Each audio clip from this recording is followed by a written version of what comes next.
ആണ് ഭദ്രകാളിയുടെ കളമെഴുത്തും പാട്ടും നടത്തുന്നത്. ശരിക്ക് കളമെഴുതി മേശാന്തി പൂജിച്ചു കഴിഞ്ഞാൽ ശ്രീകോലകത്തെ ബിംബത്തിനേലും 10 മടങ്ങ് ശക്തി ഈ കളത്തിനുണ്ടാകുമെന്ന് പറയാം. അത്ര ചൈതന്യമുള്ളൊരു ധൂളി ബിംബമാണ് കളം. അണുവിമുക്തമായ പഞ്ചവർണ്ണപ്പൊടികൾ കൊണ്ട് നിർമ്മിക്കുന്ന ധൂളി ബിംബമാണ്. ബിംബങ്ങൾ ഒരുപാട് ഉണ്ടെന്ന് നമുക്കറിയാലോ. ഇപ്പം മണ്ണുകൊണ്ടുള്ള ബിംബം, കല്ലുകൊണ്ടുള്ള ബിംബം, ചെങ്കല്ല് കൊണ്ടുള്ള ബിംബം, കരികല്ല് കൊണ്ടുള്ള ബിംബം, ലോഹബിംബം, പഞ്ചലോഹ ബിംബം. അതുപോലെ തന്നെ ഏറ്റവും ആദ്യം ഉണ്ടായ ബിംബമാണ് ധൂളി ബിംബം. അതിനുശേഷമാണ് നമ്മൾ തൃക്കാക്കരക്കും വയ്ക്കുന്ന മണ്ണുകൊണ്ടുള്ള ബിംബം. അപ്പോ കളമെഴുതി മേശാന്തി പൂജിച്ചു കഴിഞ്ഞാൽ ആ അകത്തുനിന്ന് ആ ദേവി കളത്തില് കുടികൊള്ളുന്ന പറയാം. അപ്പൊ അകത്ത് നമ്മളിപ്പോ ശ്രീകോലത്ത് ഇന്ന് നാളെ കാലത്ത് തൊഴാൻ പറ്റുന്ന കാലം തൊഴാൻ തലതാന്ന് തൊഴുന്ന വേണമെങ്കിൽ തൊഴാം. കളത്തിൽ അത് പറ്റില്ല. നമ്മുടെ വീട്ടിൽ ഒരു അതിഥി വരണത് എങ്ങനെയാ അതേമാതിരിയാണ് കളമെഴുത്തും പാട്ട്. നമ്മുടെ വീട്ടിൽ നമുക്ക് വേണ്ടപ്പെട്ട ഒരു അതിഥി വന്നാൽ നമ്മൾ ആ അതിഥിയെ വളരെയധികം സൽക്കരിച്ച് ഇരുത്തി അതിഥിക്ക് വേണ്ടതായിട്ടുള്ള എന്താണ് ഇഷ്ടം എന്ന് ചോദിച്ചാൽ വിഭവങ്ങളൊക്കെ ഭക്ഷണം കഴിക്കാനുള്ളതൊക്കെ കൊടുക്കും. അത് കഴിഞ്ഞ് കുശല പ്രശ്നങ്ങളൊക്കെ ചെയ്ത് സന്തോഷിപ്പിച്ച് ഇനിയും വരണോട്ടോ എന്ന് പറഞ്ഞ് പ്രാർത്ഥിച്ച് ആ അതിഥിയെ നമ്മൾ വീട്ടിൽ നിന്ന് അയക്കുകയാണ്. അപ്പോൾ പെട്ടെന്ന് വരണോ പെട്ടെന്ന് പോകണം. ആ സമയം കൊണ്ട് ഭയങ്കര ചൈതന്യമായിരിക്കുന്നുള്ളതാണ്. ഇപ്പോൾ കളംപൂജ സമയത്ത് പാട്ട് പാടുന്ന സമയത്ത് അതുപോലെ തന്നെ ഏറ്റവും പ്രാധാന്യമുള്ള കാര്യമാണ്. വേണമെങ്കിൽ പരീക്ഷ നോക്കിക്കോളൂ. കളം വായിക്കുന്ന സമയത്ത് നമുക്ക് അത്യാവശ്യമായിട്ടുള്ള കാര്യങ്ങൾ ദേവിയോട് പ്രാർത്ഥിക്കാം. അടുത്ത കൊല്ലം ഈ വർഷമാകുമ്പോഴേക്കും ആ കാര്യം നടന്നിരിക്കും, യാതൊരു സംശയമില്ല. ഇപ്പോൾ എനിക്ക് എന്തെങ്കിലും ഒരു അത്യാവശ്യ കാര്യങ്ങളുണ്ട്, ഒന്നുകിൽ മാറാനുള്ള രോഗങ്ങളോ അല്ലെങ്കിൽ കുടുംബസമാധാനക്കുറവോ അങ്ങനെ 100 പ്രശ്നങ്ങൾ നമുക്കുണ്ടാവുമല്ലോ. അങ്ങനെയുള്ളതായിട്ടുള്ള പ്രശ്നങ്ങൾ മാറ്റി തന്നാൽ, മാറിക്കിട്ടാൽ അടുത്ത ഒരു കളവെഴുത്തും പാട്ട് എൻ്റെ വക നടത്തിക്കോളാം. നിങ്ങളുടെ വഴിപാട് പറഞ്ഞോളൂ. അടുത്ത കൊല്ലാകുമ്പോഴേക്കും റെഡി ആയിരിക്കും, ആ കാര്യം നടന്നിരിക്കും. ഒരുപാട് അനുഭവങ്ങളുണ്ട്. അത് കാരണം ഇന്ന് ഒരുപാട് സ്ഥലത്ത് കളമെഴുത്തും പാട്ടും ഓരോരുത്തരുടെ വക വഴിപാടുണ്ട്. ആലുവ അമ്പാട്ടുകാവിലൊക്കെ ഏതാണ്ട് 1500 പേരോളം കളമെഴുത്തും പാട്ടുമുണ്ട് ഓരോരുത്തരുടെ വൈകി. അപ്പോൾ അകത്ത് പറ്റാഞ്ഞിട്ട് ഇതേമാതിരി പുറത്ത് പന്തലൊക്കെ ഇട്ട് ഒരു ദിവസം 100 പേര് 150 പേരുടെ കളംപൂജയാണ്. അപ്പോൾ അത്രയധികം പ്രാധാന്യമുള്ള കാര്യമാണ് കളമെഴുത്തും പാട്ട്.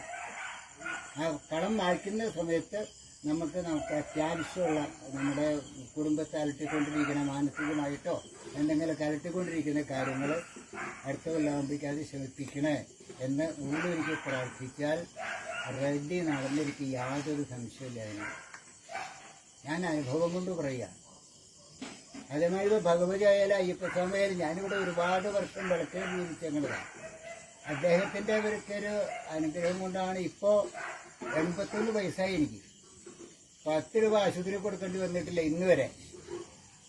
അത് നമ്മുടെ ആ തൊഴിലും ആ ഉള്ളൊരുക്കിയുള്ള പ്രാർത്ഥനയും. ഇപ്പൊ തേവരായാലും അയ്യപ്പസ്വാമി ആയിക്കഴിഞ്ഞാലും ഭഗവതി ആയിക്കഴിഞ്ഞാലും നമ്മൾ ഉള്ളൊരുക്കി പ്രാർത്ഥിച്ചാൽ ആ ബിംബത്തിൽ നിന്ന് നമുക്കൊരു റിഫ്ലക്ഷൻ കിട്ടും. അത് നമുക്കൊരു പോസിറ്റീവ് എനർജിയാണ്.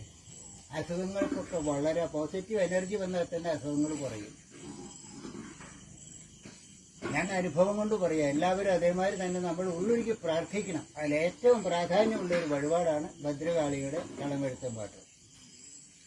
ഇത് ഭദ്രകാളി ദാരികവധം കഴിഞ്ഞ് വരുന്ന വഴിക്ക് കോപാഗ്രാതായിട്ട് അലറി അട്ടഹസിച്ച് വരുന്ന വഴിക്ക് ശിവൻ കണ്ട ഒരു മാർഗമാണ് കളമെഴുത്തും പാട്ട്.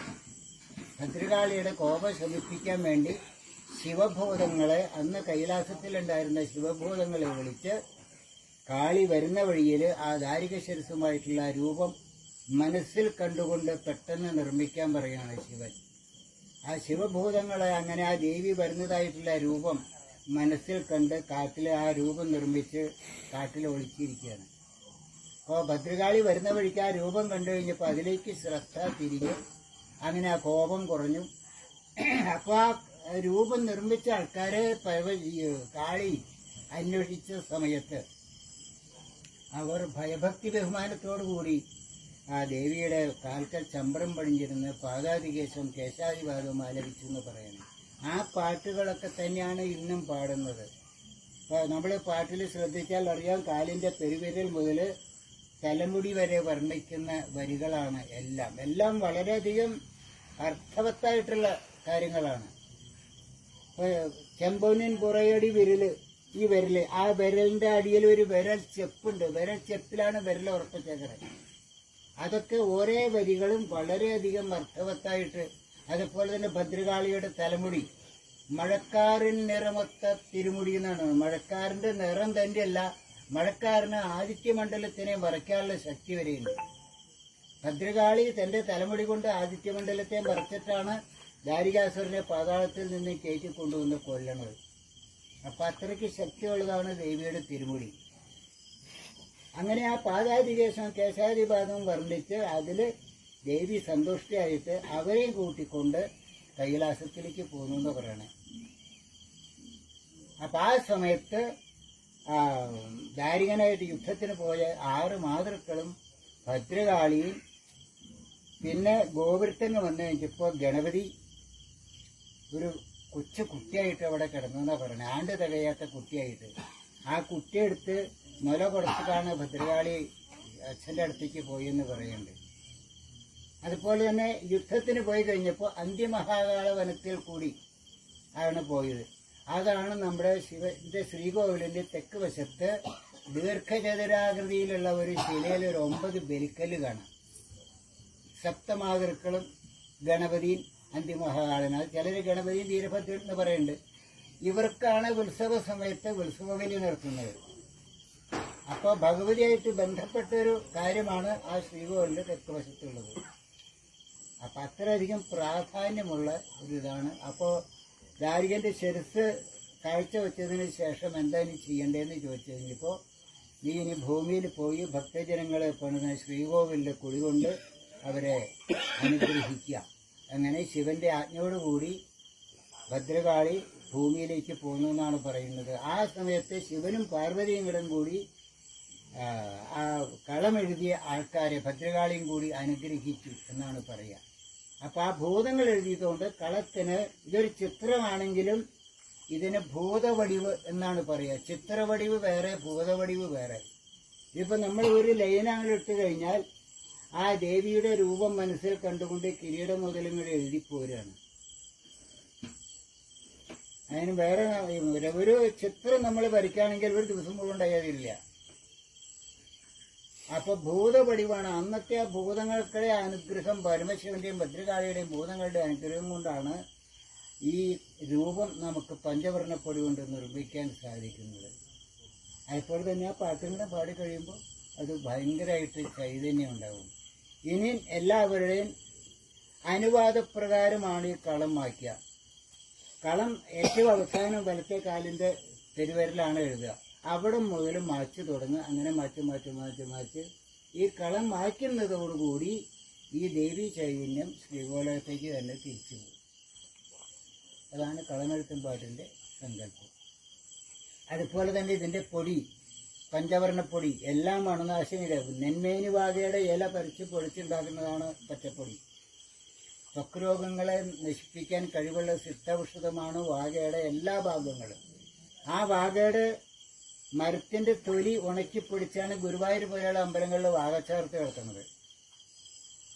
അതുപോലെ തന്നെ കരിപ്പൊടി, ഉമിക്കരിയാണ്. ഉമിക്കരിയിലെ ശരീരത്തിലെ ദുർനീരിനെ, പ്രത്യേകിച്ച് വായയ്ക്കകത്ത് ദുർനീരിനെ വലിച്ചെടുക്കാനുള്ള കഴിവുണ്ട് ഉമിക്കരിക്ക്. അതുകൊണ്ടാണ് നമ്മൾ പല്ല് കഴിക്കാനൊക്കെ പണ്ട് കാലത്ത് ഉമിക്കരി ഉപയോഗിച്ചിരുന്നത്. അപ്പോൾ കരിപ്പൊടിയായി, പച്ചപ്പൊടിയായി. അരിപ്പൊടി, ഉണക്കലരി അധികം കാടി കളയാതെ കഴുകി പൊടിച്ചെടുക്കുന്ന ഒന്നാണ് ഉണക്കലരി. ശരീരത്തിലെ ചതവ് അങ്ങനെയുള്ള രോഗങ്ങളെ നിർമ്മാർജ്ജനം ചെയ്യാൻ കഴിവുള്ള സിദ്ധൌഷധമാണ് ഉണക്കലരിയുടെ പൊടി. പിന്നെ മഞ്ഞൾപ്പൊടി, സൗന്ദര്യവർദ്ധകമായിട്ടുള്ള പൊടിയാണ്.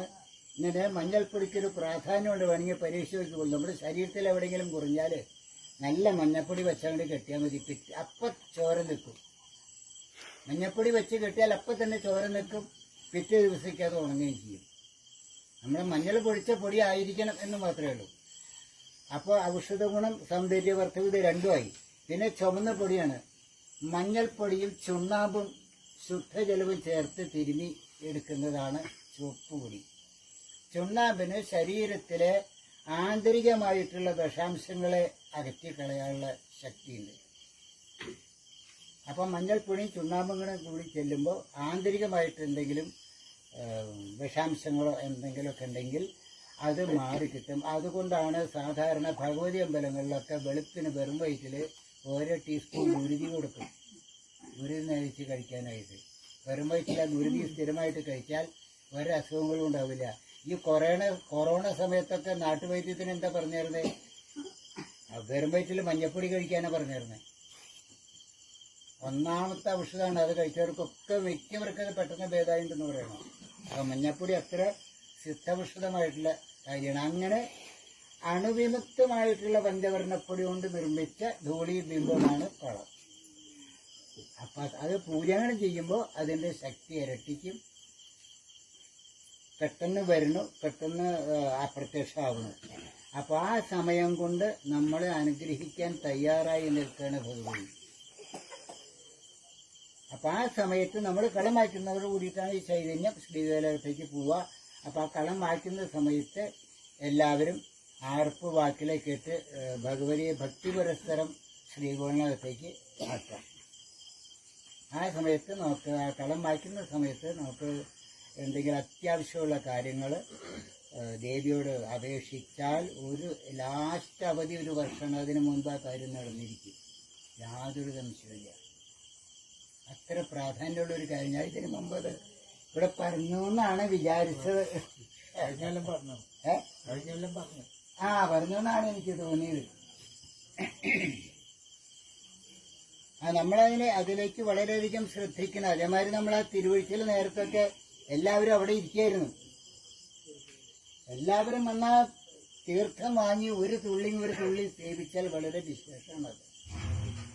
യഥാർത്ഥ കൊല്ലെങ്കിലും നമ്മളതിൽ ശ്രദ്ധിക്കണം. കളം പൂജ കഴിഞ്ഞാൽ തിരുവഴിച്ചിൽ നേരത്തൊക്കെ എല്ലാവരും കളത്തിന് ചുറ്റും ഉണ്ടാകണം, പ്രാർത്ഥിക്കണം. നമ്മുടെ അതിനകത്ത് ചെലവുകൾ വളരെയധികം കുറയും ഈ പ്രാർത്ഥനയോടൊക്കെ കൂടിയിട്ട്. ഈ ആശുപത്രിയിൽ പോയാൽ നമ്മൾ എത്ര നേരം നിൽക്കണം? അപ്പോൾ ഒരുമാതിരി രോഗങ്ങളൊക്കെ ഇങ്ങനെയുള്ള ദൈവാധീന വിഷയം കൊണ്ട് മാറിക്കിട്ടും. ഞാനിത് ഇവിടെ ഈ കാര്യങ്ങൾ നടത്താൻ വേണ്ടി പറയണതല്ല, ഞാൻ എൻ്റെ അനുഭവം കൊണ്ട് പറയുന്നതാണ്. ഇതുവരെ എനിക്ക് 10 രൂപ ആശുപത്രി കൊടുക്കേണ്ടി വന്നിട്ടില്ല ഇതുവരെ. അപ്പം അതൊക്കെ ഇങ്ങനെയുള്ള തൊഴിൽ ചെയ്യുന്നത് കൊണ്ട് അത്ര തൊഴിൽ ചെയ്യുന്ന സമയം നമ്മുടെ മനസ്സതിലേക്ക് ലയിച്ചിരിക്കും. അപ്പം അവിടുന്ന് ഒരു പോസിറ്റീവ് എനർജി നമുക്ക് കിട്ടും, ഒരു റിഫ്ലക്ഷൻ കിട്ടും. അപ്പോൾ അത് നമുക്കൊരു പോസിറ്റീവ് എനർജി ആയിരിക്കും. അപ്പോൾ ഞാൻ കൂടുതൽ ഒരു കുത്തിക്കാനില്ല, കളം മായ്ക്കുകയാണ്. അപ്പം എല്ലാവരും കളം മായ്ക്കുന്ന സമയത്ത് കളം മായ്ക്കാൻ അനുവാദം